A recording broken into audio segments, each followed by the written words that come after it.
Early number one still exists somehow. It's awesome. Brad? I mean, it's established that I'm not very mechanical. I'm not a super car guy, so I'm going to shift gears slightly. You guys have been talking about kind of muscle cars and hot rods and things like that. I'm a little bit more on the utilitarian side. I drive a wagon myself. The Mystery Machine, what was that? So the Mystery Machine, it's a cartoon. I hate to break that to you. Yeah, It's a cartoon. Thanks. It's not real.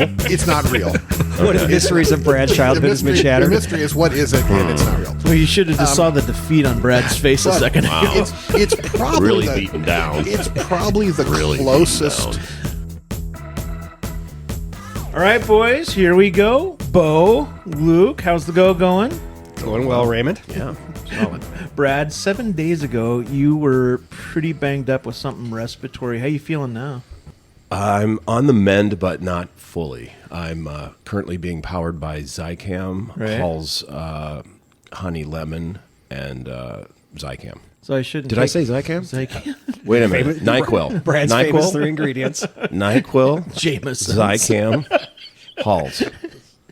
So I shouldn't So, take my phlegm-colored ribbon off my coat yet No, for you? No. right. Please keep that on. Mom, keep Brad on the prayer chain, the Drake Avenue Christian Church Ladies Auxiliary prayer chain. I do apologize to the listeners if I'm hacking and wheezing and so forth, but John, how Here you we are. feeling? Fine. I might have a mild respiratory, but I'm battling it with hams. Is there any as prescribed by the doctor? Exactly. John, I want you to drink 2 of these an hour and wake up in the middle of the night.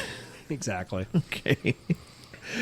All right. Well, I do have to ask, how did the eggs treat you on Sunday morning? Remember, we had those hard-boiled eggs that John had. We ate Everything the okay? eggs when we recorded like on Saturday night. I think Brad's, you woke up Tuesday morning sweating? yes, I did. I don't think it was egg related. So you slept through Sunday and Monday, and Tuesday you woke up in a pool of froth. Right. No, the eggs, yeah, All right. Well, They we were know fine. they're good. Yeah. they were good. All right, so let's get started on today's show because we got a lot of territory to cover. The automobile completely changed life in the United States. It reshaped the industry, rewired daily life, and even helped build the middle class. Assembly lines cranked out cars, suburbs popped up, and suddenly our moms were working outside the home. And they needed cars too. The family station wagon just wasn't transportation, it was freedom on 4 wheels. Cars also gave us something priceless: time. Time to cruise, time to kill, time to hang out at drive-in movies, and eventually time to be parked in front of the TV. And that brings us to our guest today, Craig Cermak. Craig's here to talk about the vehicles that burned rubber through our GenX childhood on TVs, movies, and the songs that came blasting out of our radio. Craig, welcome to the show. Thank you very much. Glad to be here. So, John and Brad, how do you guys know Craig? I've known Craig since 1992 when I joined Civco. So when I first started, he was I was already here. He was basically the engineering department. I was the engineering department. So Craig is an OG Civco guy. I think he holds the most patents in the company on medical devices, and I quickly learned that Craig is he's got a lot of knowledge about a lot of things, but Craig's got a deep knowledge of cars for sure. So I thought he'd be a great addition to our show. I agree. So, yeah, Craig, you came on. You were at the top of the list for 2026 to get you on, and I think we're in week number 3 of the January. So, well, let's start the Inquisition. John, where do you want to start? Well, if we're talking about classic cars of our childhood, I'm going to start with the Batmobile because it's my all-time favorite. And I'm curious, Craig, if you've got any info to share with us on the original Batmobile, not the late Johnny-come-lately versions, the real deal. There's only one real Batmobile. I mean, there were cartoon versions of the Batmobile before the TV series, the Adam West TV series, which is what I consider the real Batmobile. Mm-hmm. And it's interesting, the real Batmobile started out in the 50s. It was a concept car designed by Ford Motor Company. It was the Lincoln Futura. And the Lincoln Futura toured the show circuit in an era when local areas would have the manufacturers would come in with concept cars to people could walk around and go, ooh, that's the future. And so it was on the show circuit. Ford was very diligent at destroying their concept cars. And the Lincoln Futura, I got an interesting reprieve because whichever, I can't remember which, whether it was Warner Brothers or Universal, I think it was Warner Brothers, did a movie called It Started With a Kiss, which was a plot that somebody winning a car, I believe in Paris, and they changed the color of the Batmobile. It was originally this very interesting kind of ghostly blue-gray color as a concept car. Right. And they painted it fire engine red, and they took it to Paris, and they drove it all around Paris. And it was in the movie, and then it came back, and they just put it in the back lot for storage and left it there. So this is late 50s-ish. And it just sat there, and Ford forgot about it. Everybody forgot about it. Yeah. And now, go to the future, in 1964, 5-ish, they're going to make this TV show. They need a Batmobile. The mid-60s were this odd era of... if you think of, most of us think of the modern era with Orange County Choppers, and any company who's anybody would have would have Orange County Choppers make a chopper for them. Right.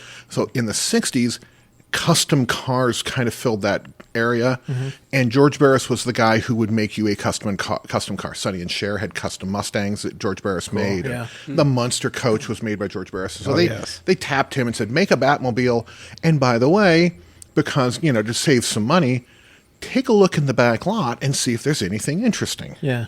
And he went into the back lot and found the Lincoln Futura, and he says, oh, yeah, this'll work. Right. And pulled it out and didn't modify it a whole lot. He did a trick called radiusing the wheel wells, which means you turn a wheel well that's normally kind of hides the wheel and hides the upper part of the wheel. Right. And he did radiusing means a full radius cut, so the diameter of the wheel. So he did that, so he could put big tires and white letter tires and mags on it, which was the thing in the 60s. Right. And it originally had a full canopy across the top, and they took the center section out so Batman could be seen easier. Right. And he glued a phone in it and some other stuff. But I think he put the exhaust that was right behind the canopy, the triple exhaust to point out. The jet-like thing in the back, he exaggerated it, but it was already there. Oh, interesting. The front bumper was originally chrome, and he painted the whole thing black, and I think it was originally almost velvety. He had this weird treatment on it, and that was the first Batmobile, and it was super cool and simultaneously kind of fragile. Yeah. It was never built. Concept cars aren't built to last more than a year. Yeah.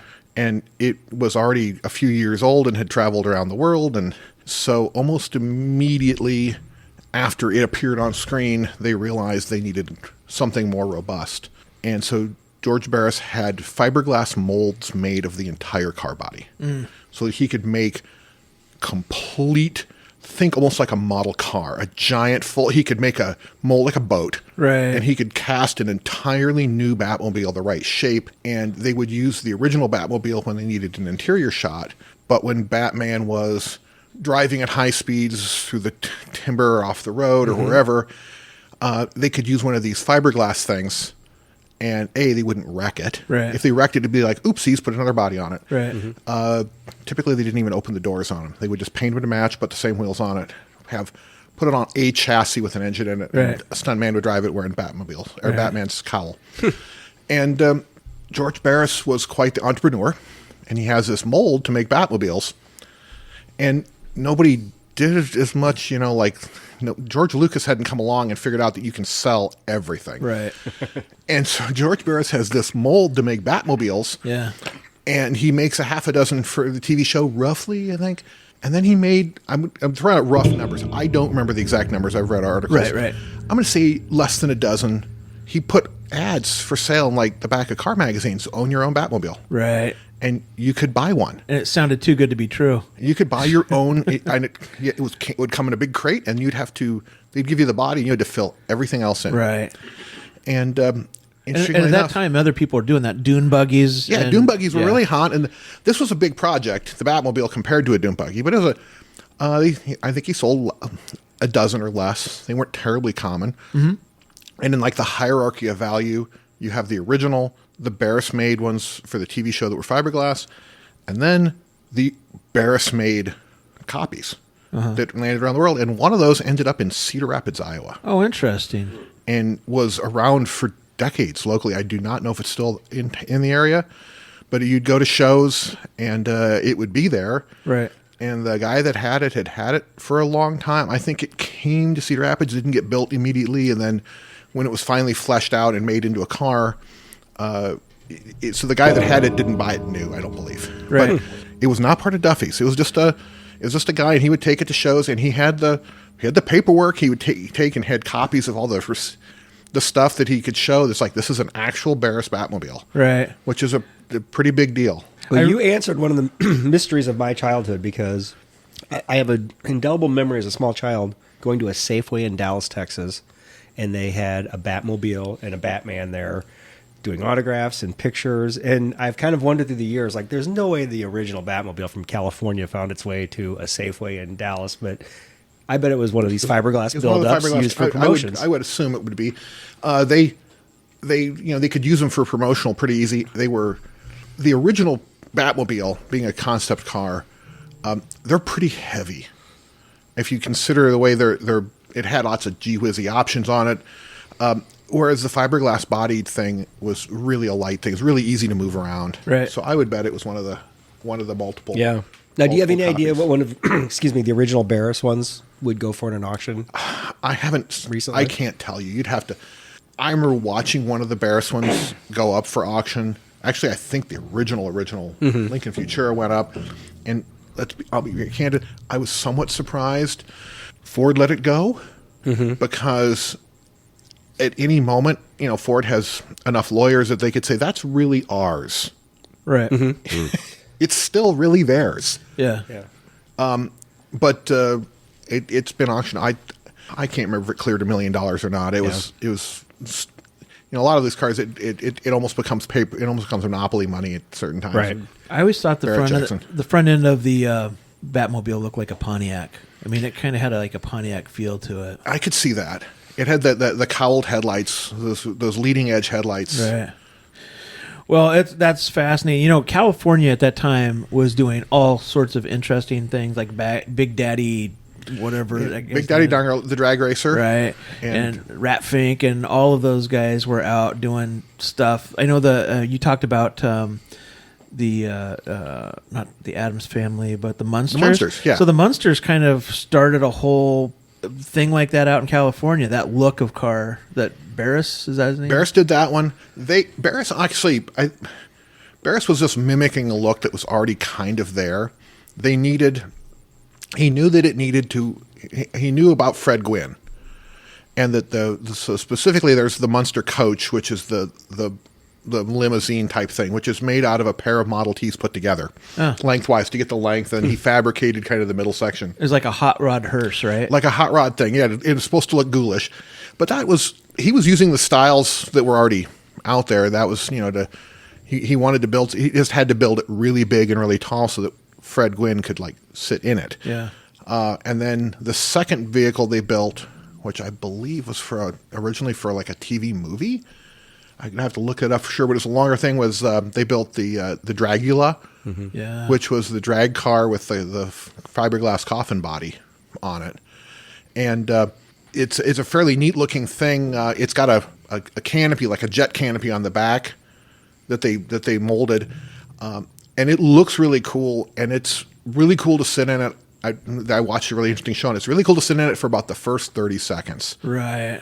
And then it gets really hot. Oh, interesting.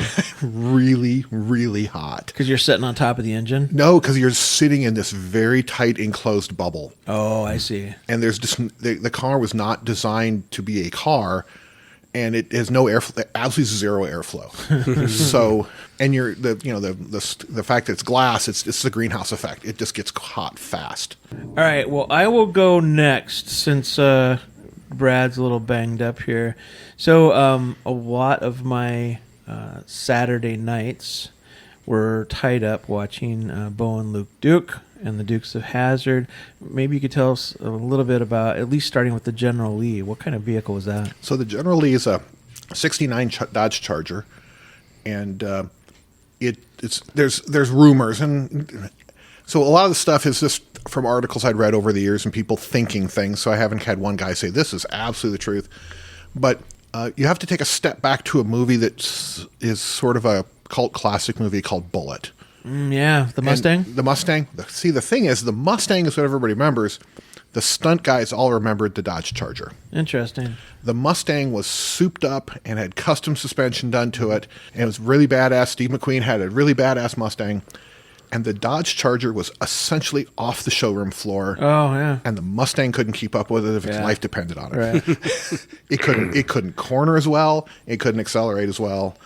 If And- you're a car person and you like car chases, that's like a 11 or 12 minute car yeah, chase. it's a pretty iconic chase. And I don't know how many cuts there were. I don't think there were many. I think they It's, set. they do a lot of. There's a lot of this. You know, famously, I think the Charger throws 12 or 13 hubcaps. Right. They keep putting the hubcaps back on it, and it keeps throwing them off because it's going around the corners and stuff. the But chase is downtown San Francisco, Yeah. so there's jumps everywhere. and the story, as I've read it, is that the stunt people were very impressed with the Charger. Right. And so when the studio was being pitched on this Dukes of Hazzard TV show, some of the people were like, "You should go get one of those old Dodge Chargers. We beat one of those to death in that movie," and it Right. didn't seem to care. Yeah. Additionally, a movie, Dirty Mary, Crazy Larry, which also has some great chase scenes in it, had a '69 Charger in it, and it kind of got known. And there's one last Vanishing Point, which was a Dodge Challenger, but kind of a similar engineering design. The Chrysler products were known for being pretty robust. Now, here in Iowa, Chrysler products are known for rusting out while you watch them. Right. So we have a different thing, but in California, you know, they were just known for being really robust. So one of the cars that they presented to the people was the Charger, and they're like, "Oh yeah, we know we can beat that to death and do the stunts we need to do with it," and that's one of the rates that got picked. Do you remember the truck that Uncle Jesse? Uncle Jesse. Uncle wrote, yeah. Jesse generally drove a Ford pickup, and it varied from the car continuity in the Dukes of Hazzard is kind of poor. Right. The General Lee is pretty consistent. It changes a little bit over the years with decals and stuff. There's little crossed flags in the back windows that kind of disappear and reappear. Right. Uncle Jesse's truck was usually a white Ford pickup Yep. from 73 up to about 79. Cooter's pickup went from being a brown Chevy truck with just a wrecker in the back of the bed Yeah. to being a Chevy with a wrecker box to being a Ford, different kinds of Fords. That block front F-150 now, Uncle Jesse's, that's probably more or at least as valuable as. They have become that vintage of truck is known as really in the weeds is known as a dent side Ford. Yeah. And it's because the primary feature on the side of the truck is an indent. The generation before, the primary feature on the side of the truck is a bump, so they're known as bump sides and dent sides Yeah. in the weeds. Nice. While we're talking Dukes of Hazzard, Bump sides. were steer horns actually an available option on an early 70s Cadillac? No, but That's Boss Hog's. I found some at a secondhand store when I was in high school, and I still have them. Some steer horns, and I was thinking, I was trying to decide if I was going to put on the car. Boss Hogg's car was actually this. They had 3 different Boss Hogg Cadillacs through filming, and it was nearly identical. It was probably the best continuity of the whole show. Yeah. Was Boss Hogg's Cadillac. Daisy went from a 73 Roadrunner to a 72 Roadrunner to a 73 Roadrunner, and I think one thing they discovered as they filmed is that it was getting harder and harder to get their hands on muscle cars, Yeah. and they couldn't change the General Lee, but they could off Daisy's Roadrunner, Right. and Jeep was more than happy to give them a brand new Jeep for her to drive for all Right. that promotion, Right. And so she went from the Roadrunners to the Jeep. And there was Yeah. more Daisy Duke to see. That's Yeah, exactly so there's more right. Daisy Duke to see in that Jeep than you could in the Roadrunner. You know, You go could ahead. put any stunt guy wearing a wig in the Roadrunner. Right. They're like, oh, that must be, if he'd shaved within the last couple days, it's like, sure, whatever. So going to a callback on the Batmobile, there is a car show up in Monticello. Oh, yeah. That they had that Batmobile at, and they also had Catherine Bach and Okay. the white CJ7 with the flaming Firebird or a Phoenix. So yeah, I actually really that's the Muller Brothers show. My mother is from Monticello, Ah. and I know the Muller Brothers pretty well. And I've been involved in that show. I've gone to that show for decades. I thought they were going to have a Daisy story. Oh no, I don't have a good Daisy story. So I went up there to meet her. Okay. And Had she shaved in the last 3 days? I will tell you, it's they say don't chase your heroes, Right. but then she didn't look like she was that impressed with me either. So, but the Jeep was nice. The Jeep was nice. I think the Batmobile that you saw there was most likely the Cedar Rapids Yeah, I do too. Batmobile. I do That's too. most likely. And it's kind of cool when you're right up on it. It's got the red light, the beacon on the top. beacon yeah. and everything. It is cool. So the interesting thing about General Lee is there's a guy from Indiana, can't remember his name, not good with names, no cars, and he was obsessed with movie and TV show cars, and he may even get brought up again depending on what topics we get into. Okay. But he spent the first handful of episodes of the Dukes of Hazzard were actually filmed in Georgia, and then they're like, this is really expensive and a pain in the butt. Let's go to California, which looks nothing like Georgia. right, Famously Austin Powers. It's funny how Southern California looks nothing like England. right.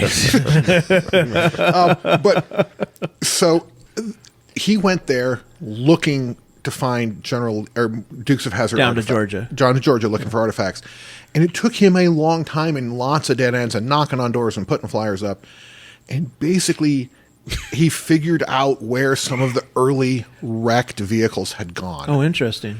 And kind of it's by dumb luck that it still survived, but the very first General Lee ever, the one that does the jump in the opening scene, the great big jump, Right. they reused that car one more time for another thing, and they had painted it a different color. The early cars, they literally had, those little hand punch things that you could make, the label makers, you'd punch. Yeah. And they had hand punched in the car numbers, and it was known that the cars had, which General Lee number 1, 2, 3, 4, 5, 6, Yeah. up to like 15 were in the windshield, Right. on the VIN number, so they could keep track of stuff. In this timber, where there were some old Roscoe cop cars, in the middle of it was General Lee number 1, Wow. just beat to death. Yeah. And it had to have been destroyed. He bought it with all the Roscoe cop cars, Right. and I think he had a shop. I can't remember if he had personally owned a shop or if he knew of somebody that had a shop. But they used original Charger sheet metal and put it back together, and it is out and about and around and well known. Yeah. I think it's owned by a race driver. I can't remember if it's a NASCAR driver or an F1 driver. Right. But, somebody. And then it's a golfer, probably. Somebody's moderately famous in sport, Right. owns it and shows it, and it is the original number 1 car, and it's pretty well documented that's generally it. number 1 still exists somehow. It's awesome. Brad, do you have any interest in? I mean, it's established that I'm not very mechanical. I'm not a super car guy, so I'm going to shift gears slightly. You guys have been talking about kind of muscle cars and hot rods and things like that. I'm a little bit more on the utilitarian side. I drive a wagon myself. But there's probably 3 cars that I'm interested in, Craig. I know one of them's made up. Is this the car that's in the Grey Poupon commercial? Is that what you're wondering? No. It's a Rolls Royce. Brad? As you know, Craig, I've been trying to source or figure out someone who's got a close facsimile to the Clark Griswold vacation station wagon. The other ones that are a little bit more whimsical are the Mystery Machine. What was that? And is it related to Jeff Spicoli's van from Fast Times at Ridgemont High? That's a good question. So I'll start with the Wagon Master Queen family Truckster. Right. And I believe that is a late 70s, early 80s Ford station wagon, just a Ford full-size Country Squire station wagon, with an extra set of headlights and grills put on upside down. And I think there's somebody in Illinois that has a really good copy of it. But there's a few that have been built that are really good facsimiles of it, and so it's a pretty normal car. And I think part of the reason it is such a normal car is because movie makers abuse cars horribly. Right. And so they want something, if they can help it. The Dukes of Hazzard, they want something that's generally as a new car. Yeah. And it's not modified under the hood, so they can beat on it and do horrible things to it, and it'll survive. So it was a modern car when the movie came out.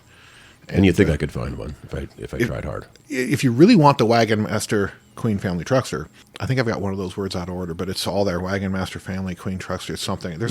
It wasn't the car he ordered. No. Right. In pea green. That's right. In pea green. In pea green. Metallic. Because there's a big crown emblem Yeah. in the roof pillar. That's the queen part of the. Yeah. But I just there need it are- for one day. there are replicas out there, and Christmas Eve.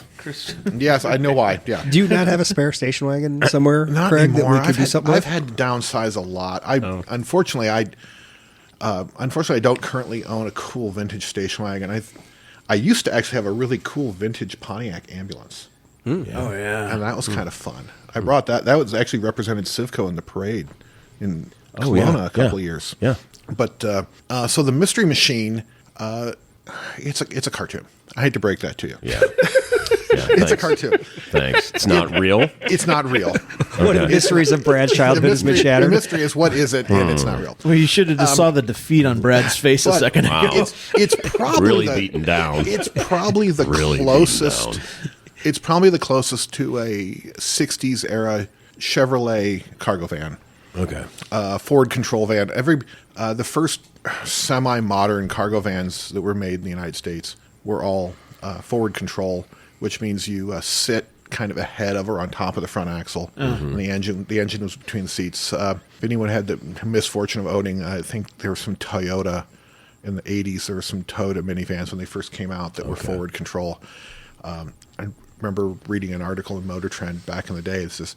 It's like driving a bar stool at 60 miles an hour. Right. Because where you're sitting and the crash zone is your face. Right. It's right there. But The Ford Pinto of Ford. yeah, they're horrible. vans. So those were out there, and the thing is, those were cargo vans don't survive in high numbers because they really are. They're not intended Kinda to. beat up, They yeah. get beat up and they rust out pretty fast. But I think it's closest to a Chevy. And what was Spicoli's ride? Okay, You so know? now you got, because I don't remember Spicoli's ride. Oh, so I can look it up quick. Yeah, it's But I don't remember Spicoli's van. just I remember great Spicoli a lot. scene. Yeah. I mean, the big thing about Fast Times at Richmond High that I remember was the cruising vessel, Judge Reinhold's Yes. cruising vessel, which was a 60 Buick. Okay. And the reason I remember that is because I actually own a 60 Buick. Okay. So I like that. That's my style. And then the famous Camaro. Oh, His yeah. brother's wrecked. car. Yeah, the car that got worry wrecked. It's like my dad's a TV repairman. He's got an awesome set of tools to fix it. Yes. Yes. And the Camaro is almost identical. It was a different color, almost identical to the car one of our coworkers just scored out of a barn. Oh, really? Yeah, topped. Oh, really? Nice. Yeah, he just found a '79 Z28 4-speed in a Wow. barn. Wow. It's nice. wow, Solid. it's an amazing He find. wins. So, John, did you have your next Gen X childhood dream car question? Let's see. We can go. How about Starsky and Hutch? So Starsky and Hutch, I'm going to say it's a '74. I think maybe it's a '75. It's a Torino, two-door coupe, and it really is a pretty. I think honestly, I don't know. I wish I did. I think Ford may have had that stripe package, and somebody along those lines of like they like to use a factory car, Right. May have gone and said that's our detective car, Right. and we're going to use it. And I believe it was because I've seen a lot of them over the years, Right. Now, I appreciate that everybody copies them. I've seen that stripe on every type of car known to man, just like an orange and an 01 and a rebel flag. Right. You know, you've seen, but I kind of think that was a factory There was- striped car. I had a friend that had a '73 Torino, which looked the same from the front, but it was the fastback roof. Yeah. And I remember that in high school. He was souped up, and it was a fairly fast ride. So it probably, luckily a little movie magic goes a long way. Between that, I just said it's what makes a car look fast on screen is as much about the drivers, the stunt drivers, as it is the car, because they'll do the power slides and the bootlegger turns where they turn around and all that stuff. I have a fuzzy memory that I know some Ford models actually came with the wheels that were on that car, and it was slot mags. Mm-hmm.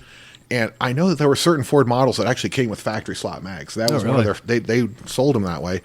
Don't remember if that actual Torino model was one of them, but so it was a cool car. I'm going to cut in with just one more cult classic I want to see. All right. Sylvester Stallone Cobra. Yeah, the 50 Merc. Okay. Yeah. I figured you might know something And about that. I think that was a glass car, a fiberglass car. Okay. And that's The because- only fun fact I know about that car is Sylvester Stallone bought it when they were done with the movie himself, personal, and it was stolen from him. And like 2 or 3 years later, it was recovered. Someone had it for sale in Los Angeles, and it was recovered and returned to Sylvester Stallone, and he still owns it to this day. That's cool. We had a Gran Torino, and it was not like Starsky and Hutch. It was a Gran Torino, Yeah. which meant that it had wood inlay on Oh, the you front the Gran of it. Torino wagon. It was just it was a coupe. It was the slope back. Really? Yeah, and it had an oblong clock in it, Okay. which every once in a while would drain the battery. But the thing that I remember most about it was, I think I was like 10 or 11, and my dad would work on all of our vehicles out in the driveway. We didn't have a garage. And one time he dropped the wrench, the ratchet, down into the engine, and there was enough room in between the engine and the firewall. I was able to get in between the engine to get it. I mean, that thing had a big front end. I have, I'm terribly guilty of having both of my children dangle by their legs to get stuff out from under the hood of a car when I've dropped it before. You can ask. My daughter also works at Civco, and Brad, you can interrogate her. But I've had both kids grab stuff out of engine cords because I can't, because I have fairly big mitts, and they could get down there and grab it. And when you're working on a car and you drop something, the noise you want to hear is you want to hear the tool hitting the ground. Yeah, if possible. That's the most beautiful thing. Made it. Right. No. It's that dead thud in the middle where it's like, oh boy. All Brad's right. girls can say the same thing. Yeah. How many times they've... If I had a nickel for every time I dangled one of my daughters over the engine, and, Right. I'd be retired by now. All right. Is my turn? It's your turn. Go ahead. All right. I cut in with a second. Sorry. I want to dive into the world of Pontiac, and I want to talk about Burt Reynolds and Smokey and the Bandit. Great car. The 78, I believe, Trans Am Special Edition. So that was definitely a production model. Yeah. Their production went through the roof after that movie came out. Right. Those are pretty neat cars. They had Pontiac managed to hang on to more performance somehow than most car companies did in the 70s. I would guess that some of the stunt cars were probably souped up a little bit, but that glorious induction sound. So if when you hear a car go down the road, there's the exhaust pipe noise, and that's Yeah. the loud blat, and then there's Right. kind of that sound of the air getting sucked into the engine, the kind of that type thing. Right. And we're probably jumping to something, but if you watch the Blues Brothers and they're sitting there on the bridge and they floor it to go over the bridge, Yeah. that is induction noise. That is not exhaust. That is Yeah. air coming into the engine. Yeah. And that glorious sound, that's Pontiacs are really good at that. Yeah. I've had lots and lots of Pontiacs over the years. You know, the one thing that I picked up much later in life was astronauts. You know, when I was a kid, were known for driving Corvettes. Yeah. I mean, they all had Stingray Corvettes, and every time you saw an astronaut, every time you heard about NASA, they all had Corvettes, except for Anthony Nelson or Tony Nelson on I Dream of Jeannie. He drove a GTO.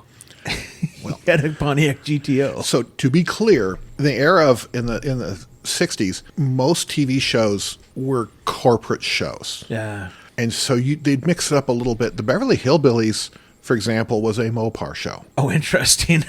The banker always drove Imperials. Yeah. Miss Hathaway always drove Dodge Cornettes. Interesting. It was generally not that it wouldn't. Okay. They would occasionally sneak something in there to kind of break up the monotony, but it was generally a Mopar show. Really? I Dream of Jeannie was a GM show, and it was Yeah. Pontiacs and Chevys. I think there was there's an episode I remember with a '65 Impala in there, and so that was a GM show. Yeah. There were Ford shows. So lots of those shows were the Brady Bunch was absolutely a Mopar. I'm really getting off track here. The Brady Bunch was such a Mopar show that in '71 Tom Brady drove a Barracuda convertible. Okay. He always drove a Barracuda convertible. '71 was the last year for a Barracuda convertible. So when the show had to film, the movie guys converted the '71 to look like a '72. And that was on show. So you would just watch the TV show, and he was driving around in a '72 Barracuda convertible, and you couldn't get one. They had discontinued them. Really? So yeah, Mopar show, lots of corporate shows. Interesting. So the reason he drove a GTO wasn't necessarily because He liked it. Yeah, it was He because it was corporate. sponsored by Pontiac. Get in this car. Drive this car. Other words, he would have had a Corvette, like the other astronauts. Exactly. Jeannie didn't care. She seemed happy with whatever. Yep. Like twice. Brad, you got anything? Motorcycles? You want to know about the motorcycle Fonzie rode? You got that in you? I do. I do want to know what the So Fonz rode. I think my favorite part about the motorcycle that Fonzie rode is that Fonzie couldn't ride a motorcycle. I don't know if you guys have ever heard that before, but he couldn't really ride a motorcycle. Yeah, Henry Winkler could not ride a motorcycle. Interesting. And so the clips of him riding a motorcycle are little brief snippets where they like got him rolling and he's like, yeah, I'm rolling. And then somebody would catch him. So when you saw him, that's all you saw. Like the 5 seconds reason, he ever rode. The reason he always wore a helmet is because he couldn't ride a motorcycle. Right. Fantastic. Are you going Interesting. to tell me next that he couldn't make the jukebox go with pounding it? You're not going to say that. You know what? There are Couldn't water ski either. There are much higher odds. Here's the best part: he could water ski. Right. Yeah, that's why they did that episode, because he was a really good water skier. Now And you they know. could film you go, him listeners. water skiing Right. close up all day long because he could do that. He just couldn't ride a motorcycle. But it was a triumph. My favorite part of that episode was he was water skiing in the ocean. So I don't know how they pulled that. Obviously, it was some lake with the mountains in the back, but the whole, they were at the ocean. And Yeah. well, that's a good question, Brad. I'm glad you thought of it. It took us in a weird place. Thank you. But yeah, so anyway, to finish out Smokey and the Bandit, that was a great car. I lost it after Trans Ams at the tender age of 9 when that movie came out. I'm like, oh, that is the coolest thing ever. I think I wanted a Dukes of Hazzard Charger more. Did Pontiac have that Rising Phoenix graphic before that? Yes. So that was something before they had. That was their thing. That model actually. So the special edition is the black car with the gold stripes, Right. And that actually started in 1976. A slightly different look Firebird. The Firebird in '76 actually had round headlights, and in '77 they went to the square headlights, and they had the special edition still. And That might be the first factory T-tops I ever remember in a vehicle. I'm not sure. I remember a vehicle before that having T-tops. they did back in some of the mid '70s GM cars had T-tops. I'm trying to remember if they were factory. They're cool to look at. I'm somebody I have a fairly tall torso. Yeah. And my wife actually had an 81 Turbo Trans Am for a few years. My wife's almost as much into cars as I am. Mm-hmm. And she had one with a T-top car. And the things I remember from it is that I had to put my head up into the T-top to fit in the car because the roof was so short. And that the T-top didn't go over far enough, so I was always bumping the side of my you head get on in the the edge car? of the T-top when I was just driving down the road. It was always like just bouncing driving. right there. It was just bouncing around the side of my head. And if you have T-tops, they will leak. Yeah. They all leak. Yeah. It's like a given. It's an indoor car, sunny day car. It's a sunny day car. I mean, as somebody who's said, I've dealt with lots of old cars over the years, and T-top cars, when you find one, the first thing you do is pull the carpet out. You see how much of the floor is left. Right. Because yeah. the T-tops leak, soak the carpet with water, and the carpet holds it against the floor and it rots it out.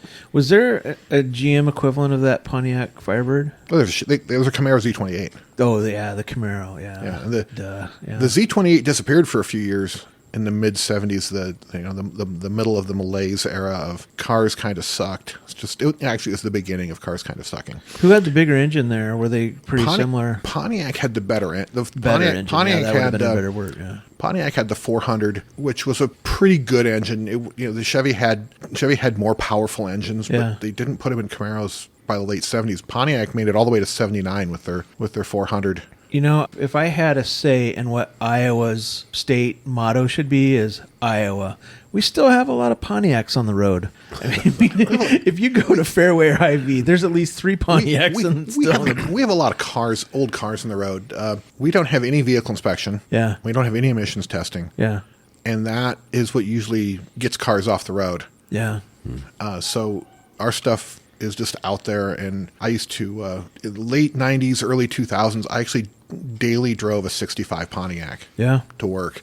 Brad may or may not remember that car, which was actually also used in an independent movie. Oh, interesting. Oh, Beat the crap out of it. But I filmed in Washington. oh, really? Yeah. You know, I was in a going back to Monticello. They had a Hardee's there a long time ago, and we were sitting there eating right before we went down the river, and there was a Pontiac Fiero car club, like a poker run. Oh, yeah. And there must have been 50 Pontiac Fieros, and it was enough to I think they had stopped selling them maybe 15, 20 years before that. But I was like, all right, I've just got to go out and look at, and everybody was super proud of their Fiero. They love their Fieros. If a Fiero lasts any length of time, Fieros had a few problems. They had wiring issues, which tended, as my remembering is, they tended to set them on fire. Yeah. So if you have one that didn't have the wiring problem, they could be a fairly reliable car. Or if you had a car that didn't have carpeting in it, you had a better chance of it not catching on fire. Yeah. Well, I think in the show Breaking Bad, I think Badger drove a Pontiac Fiero, which was the last time a Pontiac Fiero has ever been on small screen or big screen, probably. Well, I think the Pontiac has definitely made its mark on television. John, do you have another one? We referenced it earlier, the Bluesmobile. The only thing I know about that is when they made the movie, they purchased 13 or 14 California Highway Patrol squad cars, repurposed for the movie. And then I think at one time it had the record for most cars destroyed in a filming. That's my fun facts I know about Blues Brothers. Yeah. I bet you got some more for us. It's kind of along those lines. They purchased lots. Everything in there is a former squad car. Yeah. And they were able to torture them something fierce. And they I think the Bluesmobile is a 74 Monaco. Okay. But they were all former squad cars, which is great. If you're gonna film a movie that involves cars doing stunts, a whole movie of squad cars is as good as it gets because they've got the best suspension, even worn out. They've got the best suspension, the best engines, and they'll take just incredible abuse for filming. Some of the squad cars that are involved in crashes, there's a couple of them. There's a couple of times where they would like wipe out one side of the car, and then they would bring it back in on another stunt, and where you couldn't see that side, and they'd wipe it out again. So Elwood wasn't lying when he picked Jake up. He said, "This car's got a whatever." How he Cop motor. Cop motor. Yeah. Cop. Oh no, they're Got great. smots. Fix a cigarette I mean, lighter. it isn't going to run. It's a 74, so it's not going to run like a late 60s. The engine in it is a 440. It's not going to run like a late 60s 440, but it'll run pretty good. Yeah. By the time the Blues Brothers were made, it was significantly faster than anything else out there on the road. They were plenty powerful vehicles. You know, will it do the things? Will it like jump the bridge? Right. No, it's not going to jump the bridge. But it is a pretty fast car, all things considered. And those 440s are great engines. I've had a handful of those over the years in various conditions.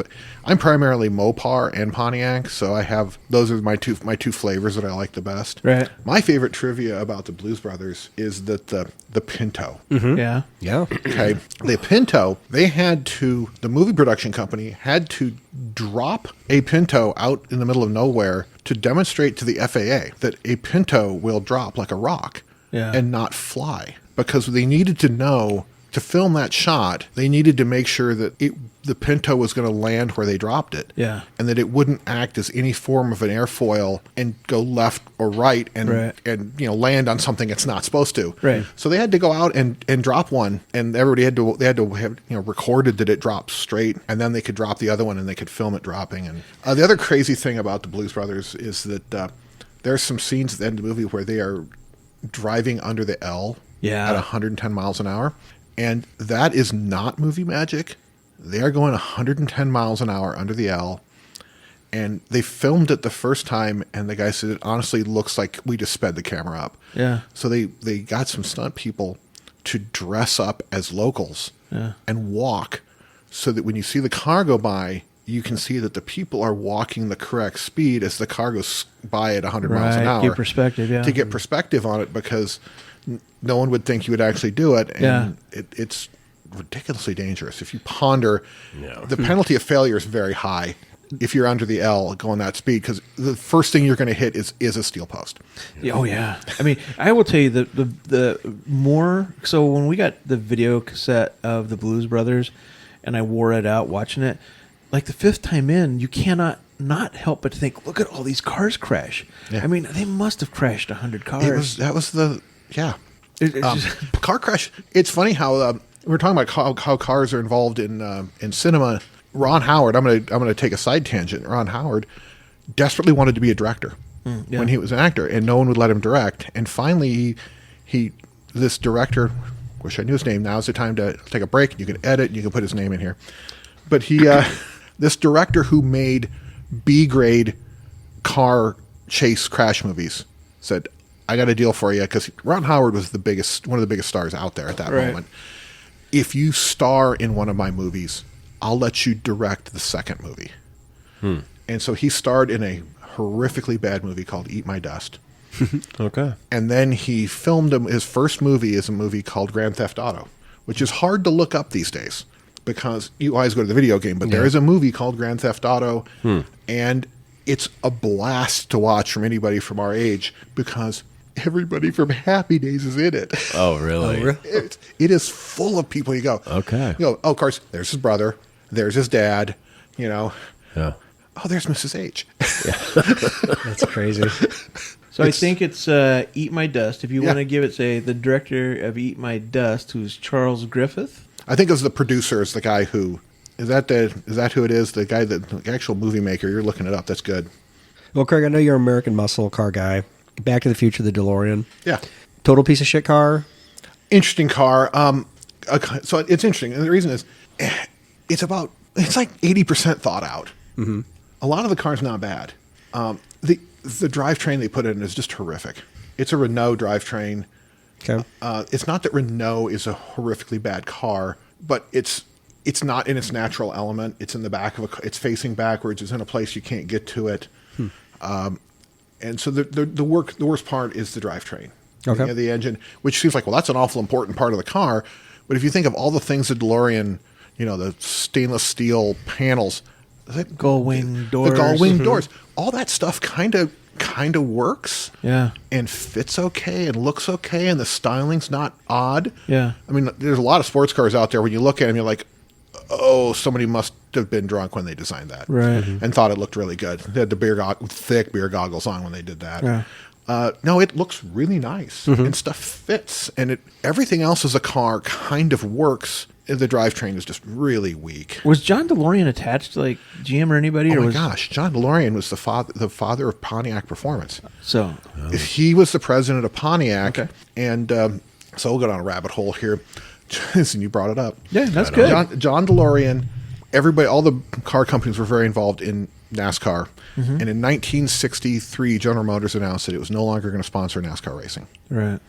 And they're going to pull out. They're not going to be involved in that. They're going to pull out. And DeLorean's like, Pontiacs were really big in NASCAR. And how are we Right. going to promote Pontiacs? I need something to get youthful people into Pontiacs. And he took a 63 Le Mans and he put the engine out of the big car, one of the Bonneville, the 389, in his personal Le Mans convertible. And people loved it. It tore around town in it. I won't get into it. Le Mans should not have had a 389 in it. It had a kind of a weird transaxle thing. But they got it in there. It was easy to fit in there. It's just too much power for the transaxle to function right. People loved it. And he's like, you know what? GM had this rule on how big an engine could be in the mid-sized cars. And Shane's like, I'm just going to break the rule. I'm just going to build some cars. And that was the GTO. And the GTOs came out with the 389s in them in 64. And before they got out there, and General Motors was going to clamp down, and they watched how well they sold. And they're like, how about that? They'll sell really well. Maybe we should do that with other divisions. And that was, depending on who you are, the term muscle car gets used everywhere. And I think it gets used everywhere because if you can call something a muscle car, that insinuates it's valuable. This is a muscle car. And original definition of a muscle car was a mid-size car with a large engine in it, with the full-size car engine in it. And so the GTOs, that's why GTOs are considered by some to be the first muscle cars. Now, Chrysler was building cars with Hemis in it in the 50s, and they were really powerful. But those were really expensive cars. Yeah. Those are they kind of nickname them banker hot rods. That's because you need to be a banker to buy one. Right. So the GTO is something you could go in and buy. A normal person could buy. So did they ever get back into NASCAR? I can't remember if it was them or Plymouth that put that nose cone on the front. That was of it. Plymouth. They never GM stayed out of NASCAR It was basically Ford, and there were random cars in there, but it was basically Ford and Plymouth that fought it out in NASCAR in the later '60s. And Plymouth put the nose on it, and they got into all kinds of crazy competitions there. That's another whole podcast, I think. I want to tee Ray up here because we talked about you wanted to see if you could stump Craig with anything. All right, Craig, I got 3 things I'm going to ask you. There you go. All right. I don't expect you to get any of these. These are the most difficult questions that I could find. Oh boy. The actor Hervé Villechaize, tattoo in Fantasy Island, drove a 1977 car built by... So in the TV show, Yeah. Fantasy Island. that was a Volare station wagon, Aspen or Volare station wagon. You got my second question. Yeah, so the Volare 78 Plymouth station wagon was what they had to drive the people around. Hervé Villechaize, tattoo, actually drove a mini car created by F&W Associates in Tempe, Arizona, which is basically a golf cart, a fiberglass golf cart. It sold June 3rd, 2023 for $18,750. Somebody bought a golf cart for 18 grand. I'm pretty sure, but do you know for sure, Craig? It did have Corinthian leather in it, didn't it? I'm sure it had to. Fine, Corinthian leather. By law, it had to. So you got my second one, the 78th Plymouth Volare, which was a station wagon that they took the doors off Yeah, of. I think that technically makes it a type of car called a Jolly. Yeah. It's a Volare Jolly, which is kind of a mouthful, but it's a beach car. So Tattoo's car, June 3rd, 2023, sold for $18,750. A Volare, Plymouth Volare, used on the set of Fantasy Island. So the big version of the car with the striped red and white sold for $7,250 in May of 2025. So It's a tough car to have because it needs to be stored indoors and probably shouldn't be rained on.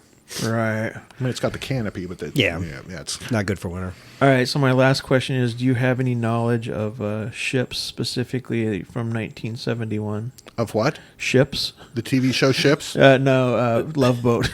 Oh, Love Boat. Yeah, I know nothing about the Love Boat. That's all right. I don't expect you to either. That's a I was just trying to cover ABC's Saturday night lineup, so I it see. didn't feel left out. We covered CBS's Friday night line. So the Love Boat was built in 71 in Nordwijk, West Germany. It was originally named the Sea Venture. It was the flagship of the cruise lines. It was purchased by Princess Sea Cruises, which was Princess Sea Cruises was legitimate. They were Pacific Ran in 1975 and renamed the Pacific Princess. After being retired in 2002, it was renamed the MS Pacific. The ship was eventually sold for scrap, but before it was scrapped, it was harvested of all of the jive left by Isaac Washington before it was dismantled in Algera, Turkey in 2013. If you go to a party and the bartenders are in a red coat, you know that's his jive. hey. No jive. All right, I'm going to throw one more at you, Craig. I want you to tell us your opinion. Who's going to win a drag race between the General Lee, Yeah, the Bandit Trans Am, yeah. the Batmobile, Magnum's Ferrari, or the Wayne's World Pacer? It's going to be assuming. I have to make an assumption here. The assumption is that the General Lee is a Charger RT. Yeah. So if it's a Charger RT, that would win. That would win That easily. would win pretty hands down. What's going to be the hardest rear window to get hold of? The Pacer. Pacer. Pacers are everywhere. Pacers are everywhere in junkyards, though. Pacers are one of those cars. There's a few cars that you think would be thrown away instantly. Edsels, Yeah. Corvairs, Pacers. They get hoarded, Oh, interesting. and they don't get thrown away. And it's just crazy that it's easier to find a 58 Edsel than a 58 Ford. And 58 Fords sold by the truckload, and 58 Edsels were obviously a major failure. Yeah. You can find an Edsel way easier. Because people don't throw that away. That's an Edsel. You know? Right. So I know, Craig, you got quite a few cars in your fleet. What's your pride and joy? What's your favorite showpiece car that you have? So the car, it's a trick question. I love all my children. Right. There's a few that are Well, different. give us a handful. There's a few differences. I have a 68 Coronet convertible that was my dad's car when I was in high school, and I took that car to prom. So I got a lot of good memories with that one. It had a rough go for a while before I got it from my father. It got totaled, and then after I got it, I had a rough go because I lived in the wrong place and it got flooded. But luckily, a good friend from high school, actually a good friend that lived a block and a half from me, and we used to push Hot Wheel cars in the dirt together. Yeah. He's a year younger than I am, has a restoration shop in West Branch that specializes in Mopars, and it's there right now. And it's been there off and on, and it is getting the full treatment, and I'm gonna have about 3 times in it what it'd be worth if I just bought a nice one. Right.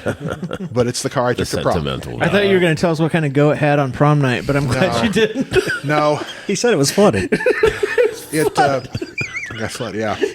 So that's going to probably be the pride and joy when it's done. My favorite car to drive, it's the most boring car. I have a '66 Chrysler 4-door hardtop, and so hard, roll the windows down. There's no post. It's a big area. But I have a Chrysler 4-door hardtop. It's got 50,000 miles on it. I bought it from the daughter of the original owner. It was originally a Texas car. Wow, that's in pretty good shape. It's oddly optioned. It's very well optioned as like power windows, cruise control, air conditioning, power antenna. The lady that bought it lived in Texas when she bought it. Yeah. So she bought it with what's known as an export engine, and an export engine means in the '60s everything all the fuel had lead in it. It's high octane lead fuel. Right. And if you sold a car outside the United States, you had to assume that the fuel would not be high octane leaded fuel. And so it's built as a little bit lower compression ratio. It has the hardened guides and valve guides and seats in it. So it's an odd mix of options in the car. It's wonderful today because I can put horrible 87 octane swill in it. Right. From whatever, cheapo corner gas station, and it just runs fast. It's like, I was Doesn't built for miss, this. yeah. It'll go down the road at 75, 80 miles an hour. One hand on the wheel, just as smooth. It's got highway gears in it. It's just so smooth. Yeah. Love driving it. Had it at work quite a few times. You've seen it. It's a big green car. Oh yeah, yeah. What's the oldest car you have? 37 Plymouth. Okay. Is it all up and running? And No, that one's not running. We okay. have little work to do. a 41 Buick that is running. Okay. That runs nice. And what does your wife drive? She's a car person too. She has a 57 Cadillac Coupe de Ville. Yeah. And a 40 Ford Coupe. Those are her 2 favorites. Solid. Nice. Steph's favorite? And she restored the Cadillac. Most of the work. I haven't had a lot to say, Rad, but I just did a little homework on Jeff Spicoli's vehicle, that van. Yeah. That was a 1967 Volkswagen bus. So obvious. Okay. If I It's a didn't even, VW if I bus. could have even pictured it, I would have. Yeah, I just don't. VW know. bus. I don't remember the movie at all. I don't remember that 67. part of the movie at all. It was covered in 67. smoke in the It's movie. like that Westoven pop top. And I was focused on the cruising vessel. Yeah. The 60 Buick. Naturally. Yeah. All right, gentlemen, we're at about time to click off here. Has anybody got anything else inspirational to say? No, just thanks to Craig for coming out. Yeah, this and was fun. spending some awesome. time It was with a us. great I think we time. could have gone. We could have kept going, right? No, I agreed. No, We'll have you back for a second round. You That were works. everything the boys said. So, That'll work. It's fun. all right, everybody, thanks for spending your time with us again. As always, we really appreciate all the feedback that you give us. If you want to share your show ideas with us and things we could cover in the future, you can always reach out to us through the Deep Dive Facebook group or email us directly at deepdivepod2025@gmail.com. Till later. Bye-bye.